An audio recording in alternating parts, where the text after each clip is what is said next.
Hi ಎಲ್ರಿಗೂ ನಮಸ್ಕಾರ. Welcome back to my channel. Friends, ಇವತ್ತು ಮಶ್ರೂಮ್ ಕರಿಯನ್ನು ಮಾಡ್ತಾಯಿದ್ದೀನಿ. ಸೊ ಆ ರೆಸಿಪಿಯನ್ನು ನಿಮ್ಮ ಜೊತೆಯಲ್ಲಿ ಶೇರ್ ಮಾಡೋಣ ಅಂತ ಇವತ್ತು ನಾನು ಈ ವಿಡಿಯೋವನ್ನು ಮಾಡ್ತಾಯಿದ್ದೀನಿ. ನೋಡಿ, ಇಲ್ಲಿ ಒಂದು 200 ಗ್ರಾಮಷ್ಟು ಮಶ್ರೂಮನ್ನು ತೊಗೊಂಡಿದ್ದೀನಿ. ನೀಟಾಗಿ ಒಂದು 10 ನಿಮಿಷ ಉಪ್ಪು ನೀರಲ್ಲಿ ನೆನೆ ಹಾಕಿಟ್ಟಿದ್ದೀನಿ.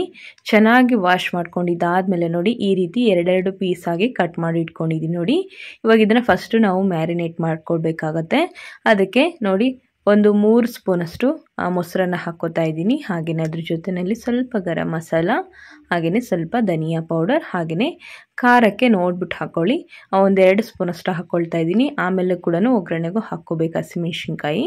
ಅದ್ರ ಜೊತೆಯಲ್ಲಿ ಒಂದು ಅರ್ಧ ಟೀ ಚಮಚ ಜೀರಿಗೆ ಪುಡಿಯನ್ನು ಹಾಕ್ಕೋತಾ ಇದ್ದೀನಿ. ಹಾಗೆಯೇ 1 ಸ್ಪೂನಷ್ಟು ನೋಡಿ ಕಸೂರಿ ಮೇಥಿಯನ್ನು ತೊಗೊಂಡ್ಬಿಟ್ಟು ಈ ರೀತಿ ಕೈಯಲ್ಲಿ ಕ್ರಷ್ ಮಾಡಿಬಿಟ್ಟು ಸೇರಿಸ್ಕೊಳ್ಳಿ. ನೋಡಿ, ಇದಕ್ಕೆ ರುಚಿಗೆ ತಕ್ಕಷ್ಟು ಉಪ್ಪನ್ನು ಸೇರಿಸ್ಕೊಂಡ್ಬಿಟ್ಟು ಹಾಗೆಯೇ ಸ್ವಲ್ಪ ಹಲ್ದಿ ಪೌಡರನ್ನು ಸೇರಿಸ್ಕೊಂಡ್ಬಿಟ್ಟು ಫ್ರೆಂಡ್ಸ್, ಇದ್ರ ಜೊತೆಯಲ್ಲಿ 1 ಸ್ಪೂನಷ್ಟು ಜಿಂಜರ್ ಗಾರ್ಲಿಕ್ ಪೇಸ್ಟನ್ನು ಹಾಕ್ಕೊಳ್ಳಿ. ಸ್ವಲ್ಪ ಸ್ಕಿಪ್ ಆಗಿದೆ, ಅದು 1 ಸ್ಪೂನಷ್ಟು ಹಾಕ್ಕೊಳ್ಳಿ ಮಾಮೂಲಿ ಸ್ಪೂನಲ್ಲಿ. ಇವಾಗ ಅದನ್ನು ಒಂದು 10 ನಿಮಿಷ ನೆನಿಲಿಕ್ಕೆ ಬಿಟ್ಬಿಡೋಣ. ನೀರೇನು ಹಾಕಬಾರ್ದು ಅದಕ್ಕೆ, ಅದೇನೇ ನೆನೀತಾ ನೀರು ಬಿಡುತ್ತೆ. ನೋಡಿ, ಇವಾಗ ಒಗ್ಗರಣೆಗೆ ಒಂದು ಪ್ಯಾನನ್ನು ತೊಗೊಂಡ್ಬಿಟ್ಟು ಒಂದು 2 ಟೇಬಲ್ ಸ್ಪೂನಷ್ಟು ಆಯಿಲ್ನ ಹಾಕ್ಕೊಂಡು ಅದಕ್ಕೆ ಒಂದು 3 ಈರುಳ್ಳಿನ ಸ್ಲೈಸಾಗಿ ಕಟ್ ಮಾಡಿ ಸೇರಿಸ್ಕೊಂಡು ಅದ್ರ ಜೊತೆಯಲ್ಲಿ ಖಾರಕ್ಕೆ ಒಂದು 4ರಿಂದ 5 ಹಸಿಮೆಣ್ಸಿನ್ಕಾಯಿ, ಹಾಗೆಯೇ 2 ಟೊಮೆಟೊವನ್ನು ಕೂಡ ಇದ್ರ ಜೊತೆಯಲ್ಲಿ ಸೇರಿಸ್ಕೊತಾ ಇದ್ದೀನಿ. ಫಾರಮ್ ಅಥವಾ ನಾಟಿದು ಯಾವ್ದು ಕೂಡ ತೊಗೊಳ್ಬೋದು. ಇದು ಸ್ವಲ್ಪ ಮೆತ್ತಗಾಗಲಿಕ್ಕೆ ಒಂದು 2 ನಿಮಿಷ ಮುಚ್ಚಿಡ್ತಾ ಇದ್ದೀನಿ, ಟೊಮೆಟೊ ಎಲ್ಲ ಮೆತ್ತಗಾಗಲಿ ಅಂತ.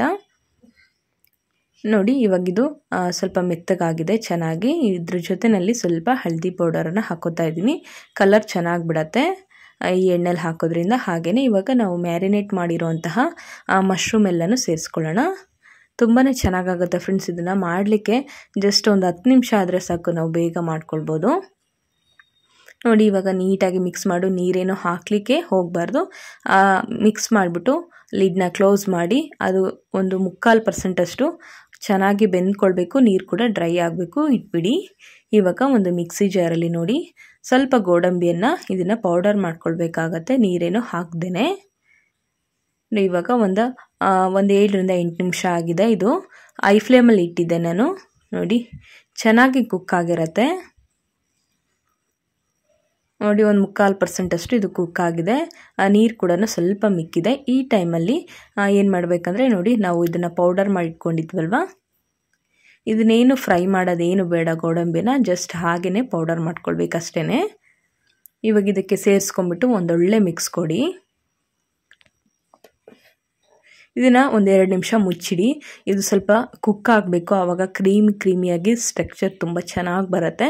ನೋಡಿ, ಇವಾಗ ಇದಾಗಿದೆ. ಲಾಸ್ಟಲ್ಲಿ ಸ್ವಲ್ಪ ಗಾರ್ನಿಷಿಂಗಿಗೆ ಕೊತ್ತಂಬರಿ ಸೊಪ್ಪನ್ನು ಹಾಕಿಬಿಟ್ರೆ ನೋಡಿ, ಸೂಪರ್ ಆಗಿರುವಂತಹ ಟೇಸ್ಟಿಯಾಗಿರುವಂತಹ ಮಶ್ರೂಮ್ ಕರಿ ರೆಡಿ ಆಗುತ್ತೆ.